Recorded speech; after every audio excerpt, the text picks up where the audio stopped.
Hello guys, hope you all are fine. Today we will discuss about very important 21 tricky C# interview questions, and we will not just discuss them, we will prepare them. So I would advise all of you to watch the full video and try to grasp the concepts and do not skip any part because I will discuss all the concepts and we'll try to do the full preparation.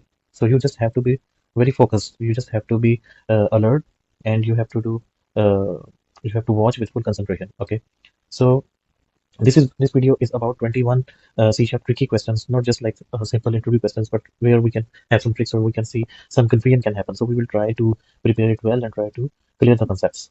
So the first question here is, in C#, async await.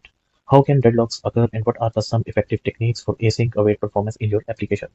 So if we have knowledge about C# language, we know we have in .NET and C# we have async await method. Okay, sometimes what happen when we use these methods, deadlocks appear. Okay, and the question is how deadlocks occur. Like when you are using async await, when there is a chance that deadlock will occur, and what are some effective techniques for async await performance in your application? So basically, async await is for asynchronous block of the code, and when you will do the synchronous implementation, this will definitely block the code. So I have Visual Studio Code here. I have written for you guys. I will upload also on GitHub, and uh, I will share the solution. Okay, on in the description of the video. So here we have this file async await practice. We go here and we see what does it mean. Like if the interviewer asks you how can a deadlock appear in an async await function when you are using this functionality. So here I will show you. Uh, we have this main method, main class here. Uh, okay, 1 minute. I show you from here. Yes, we have this method. This is a simple async method I have written for you guys. First, we will run this. What it is doing, it is adding add numbers, calling add numbers method, and you can see this is doing a simple job. This is awaiting here. So this is actually doing sum of numbers till 1000. You can see here. So first, we will run a simple async method. Okay,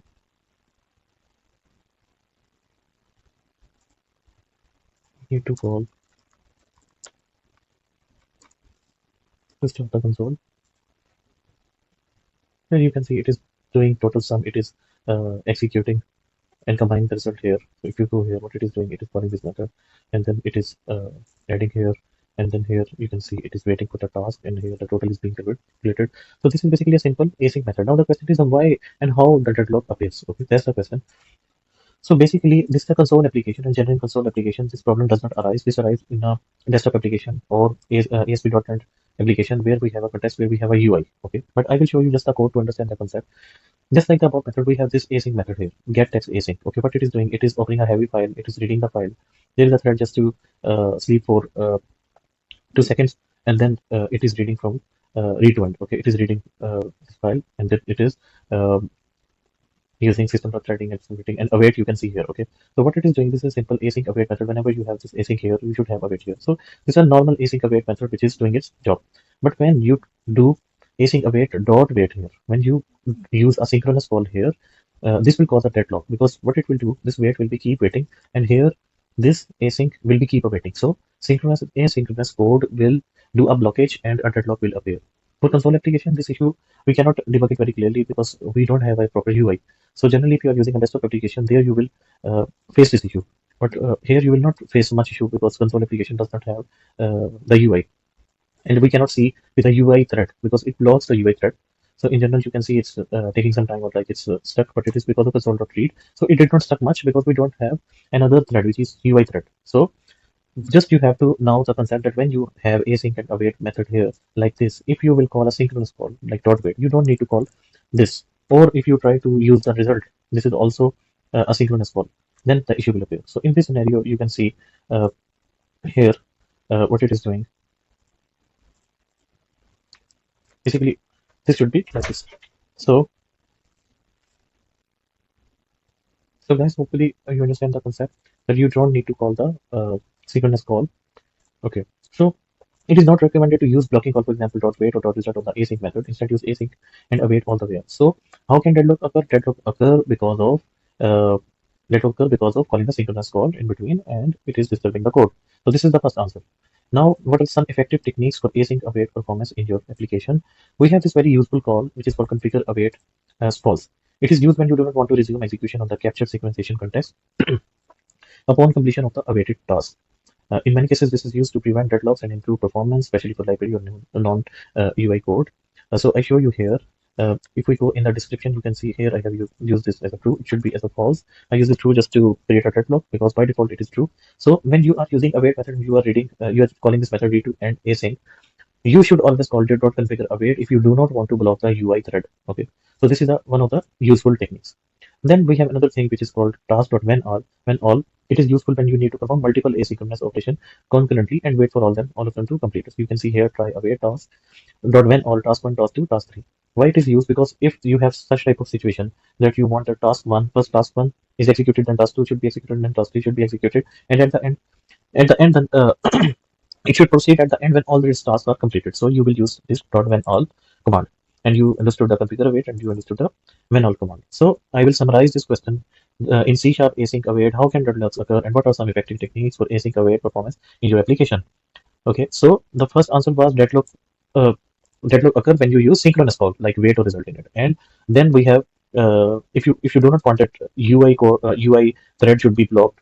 Okay, if you do not want that, uh, you will you will not use synchronous calls in it. And also you have these useful commands like configure await. Okay, and this will help you that it will not block. Sometimes you have such type of situation that you want that it should be blocked, so in this case it should be true. But if you do not want the block and you want that some request is gone and it should be run in the parallel and it should not disturb, it should not halt your UI, then it is fine, then you should use this false. Otherwise, if you want that it should be blocked and like something is some circle is rotating or some loader is there, in case of loader or something you want to block the UI, then you can use it as a true, or by default here the behavior is true. So this is the concept. I will upload the code as I said on GitHub and will share the link in the description, so you will be able to see that. Now we have second question: why do we use dispose or finalize in C#?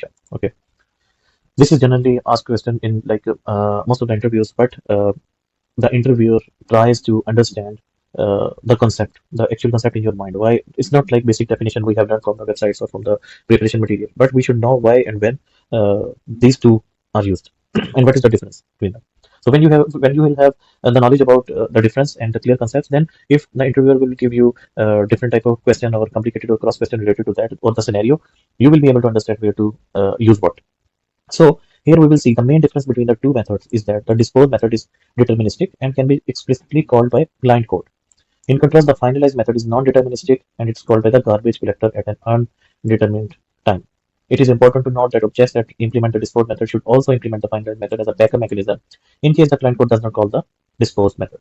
So basically, both of them are disposing your resources, but the difference is dispose is explicitly called. Okay, it's explicitly called and it immediately, it's like a delete button. It's like you want to empty the resources, you are firing the delete button. Okay, it's like you are removing immediately. Okay, but in finalize it's not like this. It's actually reactive, like automatically it is run as a non-deterministic.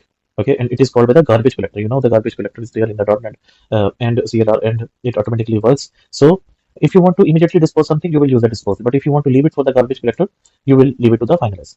Okay, now for the controls, it is dispose will release manage and unmanaged resources, and finalize will release unmanaged resources. We will see from the code as well, but first we understand the difference. Release of resources immediate, as I said, and finalize is delayed. Application performance, definitely it will increase efficiency, but finalize less increase efficiency. Why? Because it is every time when there is garbage collection, it will be executed. Invocation process, yes, as I said, explicitly you need to call it manually, and finalize is automatically called by the garbage collector. So here we go in the SQL connector with dispose. This is the class I have created. If you see here, you can see this is for dispose. For dispose, always inherit the interface with I disposable. Okay, and here you can see this is simple class. This will not be executed, but just to give you, like, if we have SQL connector class, if we have get data, data set, put data something, I just written the sample code. This is the dispose method. I have written a dispose method in the class, which is what it is doing. It is simply calling the, basically we need to write this method, dispose method, override this method here. And what I am doing, I am simply calling the connection dispose. So every time this will be explicitly I have written this code. This dispose method explicitly I have written, and it should always be inherited with interface of iDisposable. So this method you need to override, and whatever the connection, if you have connection, you can close the connection or you can dispose the connection here. If you have some reporting tool like Vista reports, you need to dispose of here. or if you have any unmanaged libraries, external DLLs, you can dispose them here. And this class, whatever the class you have for the dustbin, for the disposing, you should always do with the iDisposable. Inherit with the iDisposable. Here we have SQL connector with finalize. Let's open this. This is SQL connector with finalize. Here what we are doing, we have destructor here, explicitly written destructor here. It is calling the dispose method. So basically you can see here that this is the code for the dispose, and this is whenever garbage collection is run, you will see that it will release the native resources and it will release the resources, and then it is calling the dispose method as well. So this is how a sample of the code I have written for you. So you know the difference. So dispose is basically called explicitly for the disposing of the objects, and it empties managed and unmanaged objects. And finalize is for the unmanaged resources only, and this is usually called the destructor. You can see here, and this will dispose of when the collection is disposing the objects, releasing the memory. So this is the difference. I hope you understand the concept. Now we have number 3 question. Explain the difference between ref and out parameter. This is an easy question. It's not very complicated, but sometimes we have some code sample or something, and we do mistake in it. So the main difference is that a ref parameter must be initialized before it is passed, while uh, uh, an out parameter does not need to be. When ref keyword is used, the data may pass in bidirectional. So one thing you should always remember in your mind, that ref is a bidirectional. Okay, it's a bidirectional, and out keyword is used when data only passes unidirectional. So what does it mean? We will see in the C# class, and we will understand from the code that what does it mean, what it is trying to say. You can see here we are using ref here. What ref is doing? It's bidirectional. We are passing some parameter here. It is incrementing that parameter and then returning.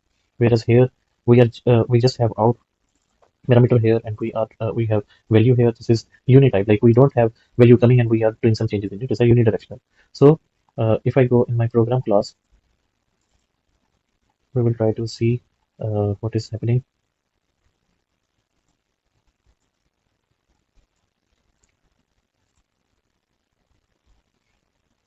Okay, you can see here previous value of the integer I by out is 0, current value of the integer I by out 1.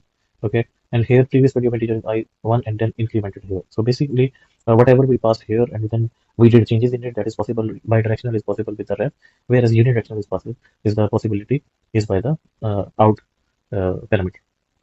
So it is not very complicated, but sometimes we have code like this, and they ask in the interview or in the test that how what will be the result in case of ref and what will be the result in case of out. Similarity, what is the similarity in between them? Ref and out parameters are used to pass variables by reference in C#. So this was the third question.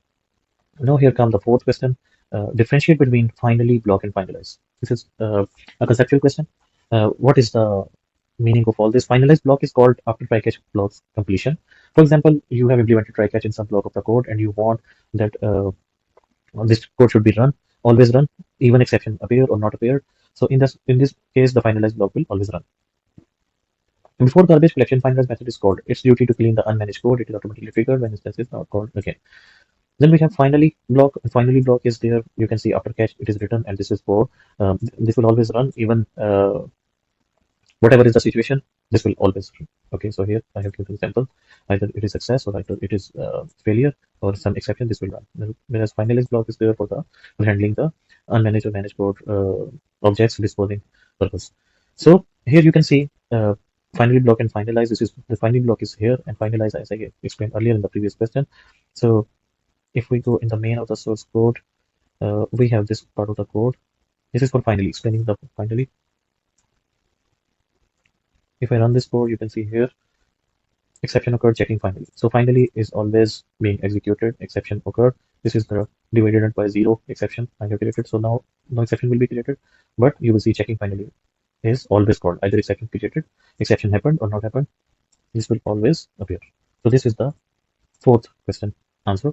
So finalize, as I explained earlier, how the block is executed with the garbage collector, and finally here I have shown you that either whatever is the situation, the finally is always executed. Then we have the fifth question. Can we prevent inheritance in C# without making it sealed? We all know that inheritance is prevented with the help of a sealed keyword. Now here the question is how we can prevent it. We don't want to use the sealed keyword. Okay, so this is just a dodging question, just to check your concepts, just what you know about object-oriented programming. So let's go in the sealed class example. You can see here I have made this constructor as private. Okay, So you can see here, if I make the constructor as private, okay, we cannot inherit this class. For example, if I try to inherit this class, you can see it is showing it is inaccessible due to its protection level. Okay, so we cannot inherit this even if we make it public or whatever. If we make it public, even though we cannot inherit it, okay, because it has the constructor was marked as private. Okay, you will see something like this.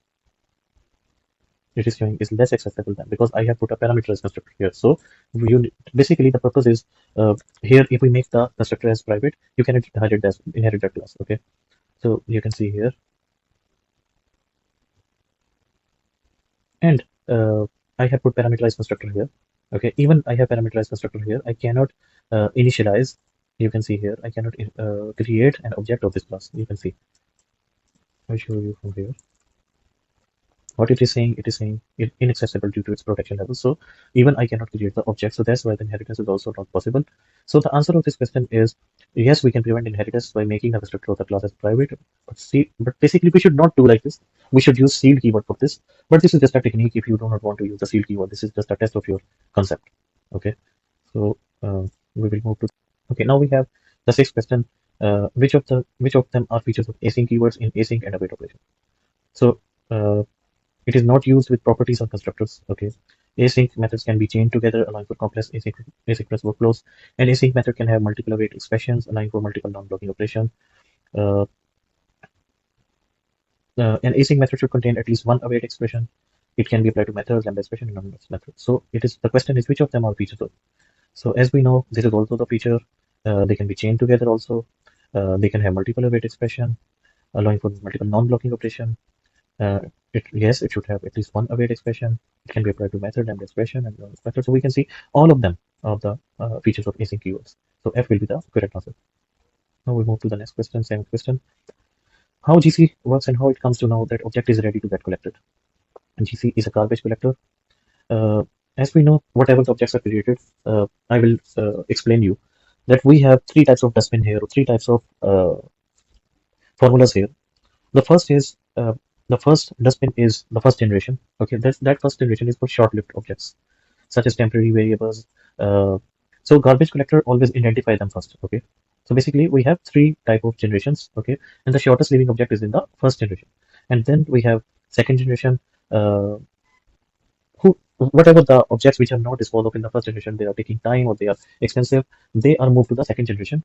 And here, like you can see, when the GC process runs at this level, the garbage collector again identifies and removes any object at this generation. Again, first object is moved in the first generation, then it is moved into the next second generation, and then it is moved to the third generation. And the garbage collector always try to dispose them, always try to remove them, remove their memory, remove them. But if it is taking long time, it moves to the second generation, which is little long time. Then if it is taking more long time, much longer time, it moves to the third generation. So garbage collection at this level is usually performed less often than for the first generation object. Then it comes the third generation, as I explained.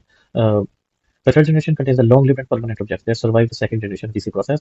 Objects remain at this level until they are no longer needed. Garbage collection at this level tends to be performed the least often. So this is how garbage collector is working. It has three zones. It has three uh, generations. Shortest living like variables or such type of identifiers are there. Okay, and then we have the second generation. Whatever is not removed in the first generation is moved to the second generation, which is taking time, and then we have third generation. So garbage collection is working with the three generations and trying to remove the garbage. So this is how it is. How GC knows when to collect the object? This is again a small question within the question. GC normally collects objects when the object is not reachable. That is not reference. The garbage collector uses the following information to determine whether objects are live. Then we have stack root, stack variables provided by the just-in-time compiler, and stack worker, garbage collection handles that point to manage objects, and that can be allocated by the user or by the common language runtime. And then we have static data in application domain that could be referencing other objects. Each application domain keep track of its static objects. So this is all about garbage control. We have three generations. The last one is the longest generation, and it removes those objects which are unreachable, which are in normal use. Then we have stack routes, we have garbage collection handles, we have static data. Hope you understand the concept. Now we move to the eighth question, which is explain the differences between async, void, and async task in C#. When would you use one over the other? Async void is used in case of event handlers and should be avoided in most cases, and it makes error handling more complex. Okay, async task is utilized for asynchronous method and return a result and cause a better error handling through task exception properly. So this is the general concept between these two. Uh, Definitely, when we are using async, we do not use void. They are for events only, and for the task is more simplified form for the asynchronous method, and it has more classes, more libraries related to the exceptions. Like you can handle exceptions more easily. So this is the simple answer of the question number 8. Then we have question number 9. Which of the following statement is incorrect about delegate? Okay, delegate is a very important concept in C sharp. Okay, okay. So the question is, we have to find which statement is incorrect about delegate. So delegates are reference type, delegates are object oriented, delegates are type safe, delegates serve the same purpose as function pointers in C and pointers to member function operation in C++. Only one method can be called using a delegate. So we need to find which one is the incorrect one. So reference type is correct, object oriented is correct, type safe is correct. Yes, it is has the same function pointers, and only one method. No, multiple methods can be called. So I think yes. So this is the incorrect answer. Rest all are the features of a delegate or the supportive of the delegate. Okay, hope you understand about delegates. Now we move to the 10th question. Give an example of a race condition. Okay, we have two threads. Okay, and we will run them. We will see how they work. Race condition is basically when there we have a shared variable, and when one thread is updating its value. Uh, Sometimes first thread is updating the value. Sometimes second thread is updating the value. If we have multiple threads and they are changing the value of the variable. So the question is, what will be the output of this code? You can see we have three functions here, work one, work two, work three, and then these are the threads, and there is a thread of sleep, and we want to know what will be the result. Like because we are running these three threads, so all of them have different value. It is saving one, it is saving two, it is saving three. So we will see either one is printed, two is printed, or three is printed. Okay, so we will go into the code again. We will run this code. So what you say? What should be the value? Either one, two, or three? What is in your mind? So maybe you are thinking because work one is executing first, two is executing after, and three is at last, so it should be three. So let's run it and see what is the value appearing. Okay,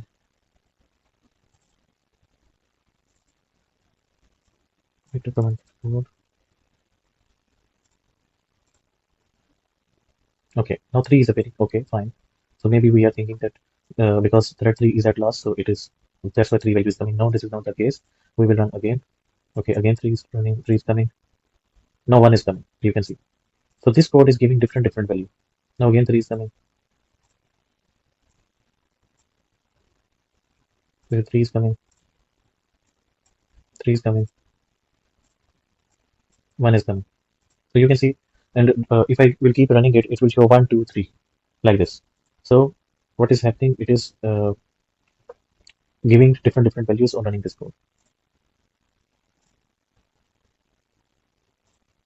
So if we go here, we can see what will be the result. So result will be one, two, three, anything. So this is called race condition. This is the race condition when a shared variable is being updated, as you have seen here. So a shared variable is being updated, and this is the problem. This is called race condition. Okay. Now this is the 11th question in the below code. Why span has been used? Okay. So why span has been used in the below code? This is the question. We can see here it has done the initialization with the data integer array and why it has used. So if you see some code like this, the span can be used when implementing performance critical algorithm that needs direct access to contiguous regions of memory. For example, while implementing a sorting algorithm, you can use a span to represent the data that needs to be sorted. This is basically for performance purpose only, and this also helps to manipulate the data directly. Okay, it is more efficient than managed array. So if you have if you require memory efficiency or memory for the betterment of the memory, you will use this. Okay, uh, and this is for the continuous region of the memory. So when you have continuous region of the memory and you want to do a very selective continuous regional code and you want to access memory like that, in that case for the performance purpose, you will always use span. Okay.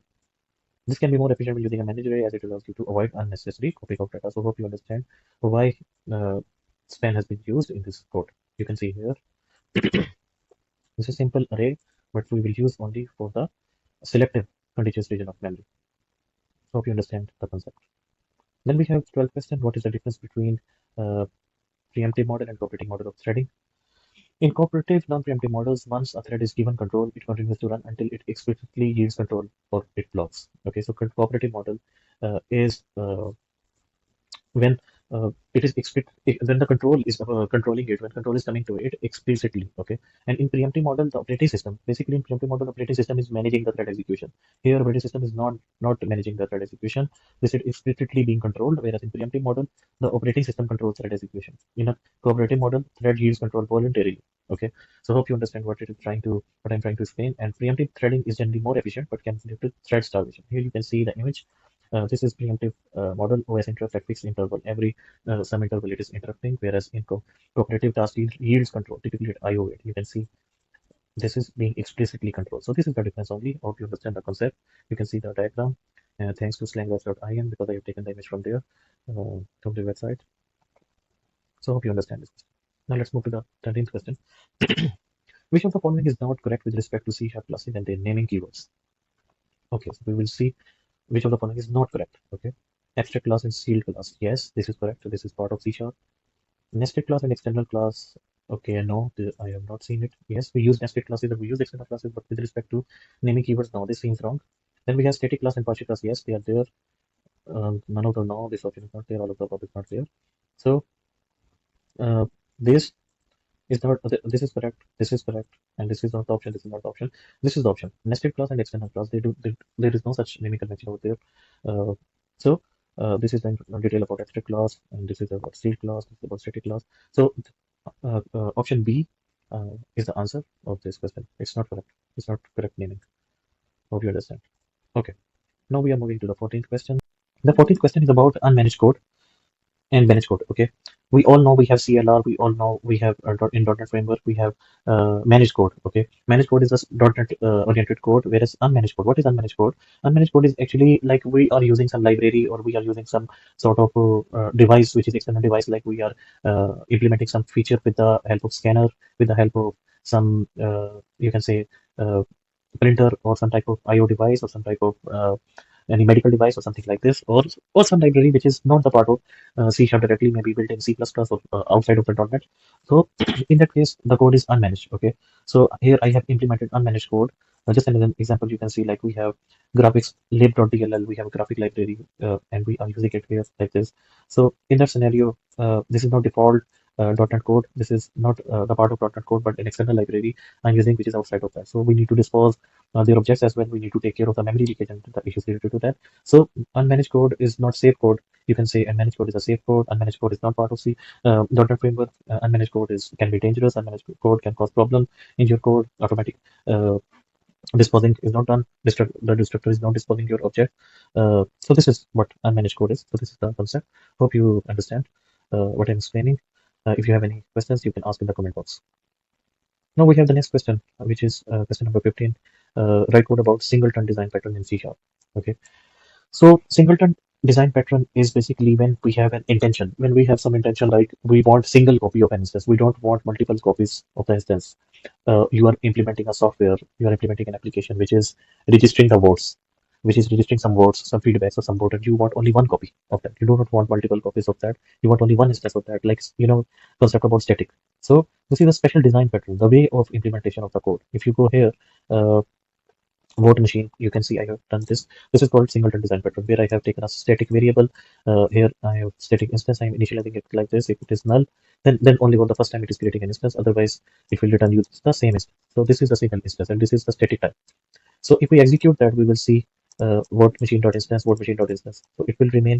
It will have the same single copy of this variable. Okay, static variable. So this will have static object. Sorry, static object. It will have single copy, and here the votes will be calculated on the base of that statically. If you will run this, you will see registered votes at 3. So 3 instances created, but they share the same variable and updated the same variable value. So this is how singleton design pattern is implemented. You can download the code from GitHub and see how it is implemented. So if the interviewer asks you to implement some singleton design pattern, you can have this concept in your mind. Hope you understand. Then we study this. There are other scenarios where you can use the singleton design pattern. For example, you can implement logging functionality in your application using the singleton pattern, where one global instance of that logger class is used to log all information throughout the application. Like you have some trace log or error log, and you want that all such logging should be done in a single instance. You can do that as well. So I have given you with an example. Now we have the 16th question. Explain the differences about struct and class. So you know the struct and you know the class. So the purpose of this question is just you learn the concept and you don't forget it. So you know the basics of struct and class. Why class came when we have struct? So let's start one by one. Struct is a value type and inherits from system.value. The class is reference type and inherits from system.object. Okay, that's clear. You all know. It's not possible to make a struct abstract type. Okay, this is a question which is asked in MCQs and it is asked as a cross question sometimes. Classes can be abstract. Sometimes you will see the code is written, struct code is written with abstract. So they will be asking about the output. So the answer is in that scenario is the code is not correct. So because struct cannot be abstract. Okay, then there is no inheritance in structs. Classes can be inherited. Yes, it is used when amount of data is less. It is used for small as well as large amount of data. You can't create default constructor. You can create default constructor. So these are the differences in struct and classes. So this you need to understand before giving answer. Or if you have an MCQ question or cross question, hopefully you can do that after studying these concepts related to struct and class. Now we have 17th question. What are the differences between tuple and anonymous type? Basically, it's a tuple. It's not double P. It should be single P. So it's automatically corrected by the software. It should be single P. Here you can see in the code. It should be single P. So anyway, we ignore this. Anonymous types are temporary read-only data structure with auto-generated property names based on the initializer expressions. Tuple are always value types that can store multiple values of different types without requiring specific properties or field names. Here we see the code. This is anonymous type. You can see was student. We use this when we are having lambda expression. You can see here I have created something like this: console.writeline, student.id, student.first name, student.last name. And here you can see I have created author and initialized as an integer, string and integer, uh, like this. So it becomes like a class, like class object. But here, if you see, you can see the difference. They ensure data consistency and have immutability. This is about anonymous type, whereas in tuple, item fields are mutable, potential for data inconsistency. They are reference type, okay, and they are lightweight, value type compared to reference type, readability, property names provide context. They are flexible, can be used across the method and projects. So you can see here how what are the differences on the concept. They have limited scope and they are available only with the method they are defined. There is no inheritance interfaces among them. They are less flexible than the classes. Okay, this is about another class, and this is about tuple. They have lack of concept. They don't have name properties, and it is difficult to understand code. So these are the differences between anonymous type and tuple. Both look similar, but they have different concepts. They have different architecture. As I have defined here, you can see. I hope you understand. Next question, it is question number 18. What will be the output of the following code? Will it print sentence header when programming fast? If not, then which scenario it can print? First, we see the code. Uh, this is a class, and we have static variable, and we want to know that it will print or not. Let's open in the C#. This is question number 18. So this is the code print hello, and this is a string buffer in it. Buffer is being empty, and then await is there. This is async and await method. It is dealing for 6 seconds, and then you can see, sorry, it is dealing for 6 milliseconds. Okay, and then here uh, we have buffer. Here we have updated it with hello done program was a simple static string, and it is returning hello world. So this is simple method. What is it doing? It is emptying the variable, static variable. Then it is waiting 6 milliseconds, and then it is a buffer is updating with a string value. Okay, so we want to know that what should be the case if we run the code from here. Let's comment this first. Okay, so it is calling this method print hello. Okay, then it is console.write and it is accessing the value of buffer. So after running this method, we want to know what will be the value of this static string. Okay, so what should be the value? In general case, we will think that the value will be hello done programming fast, but we will see either this is the case or not. So we will run it.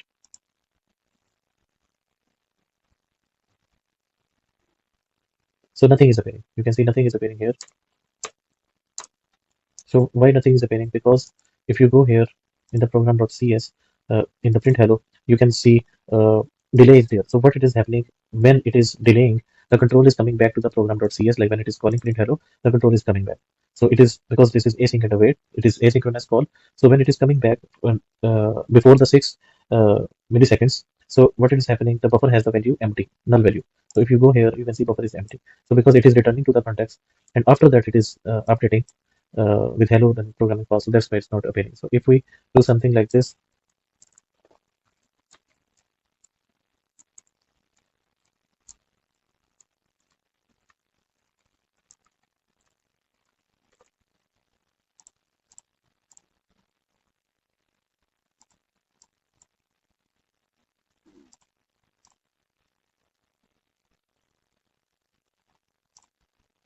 what is it saying? Let's see.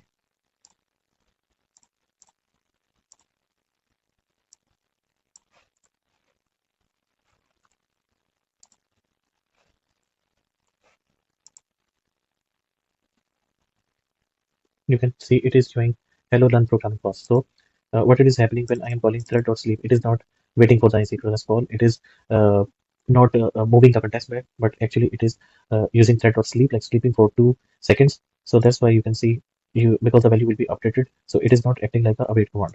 So if we go back to the question, what will be the output of the following code? Will it print the sentence hello learn programming pass? If not, then in which scenario this can print? So we can see if we have something like this.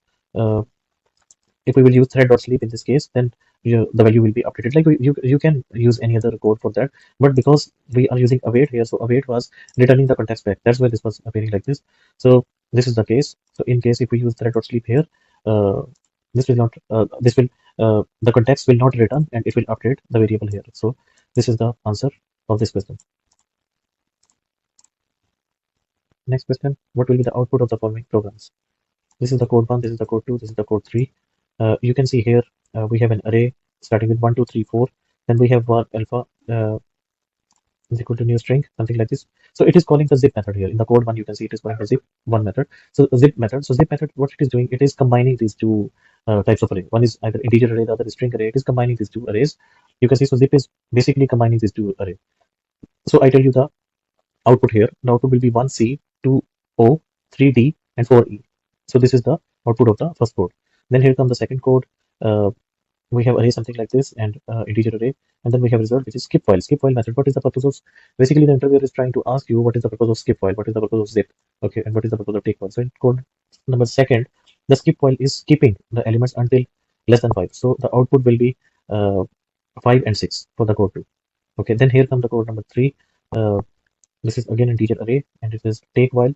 So what it is doing, unless it is less than 4, it will print like 1, 2, and 3.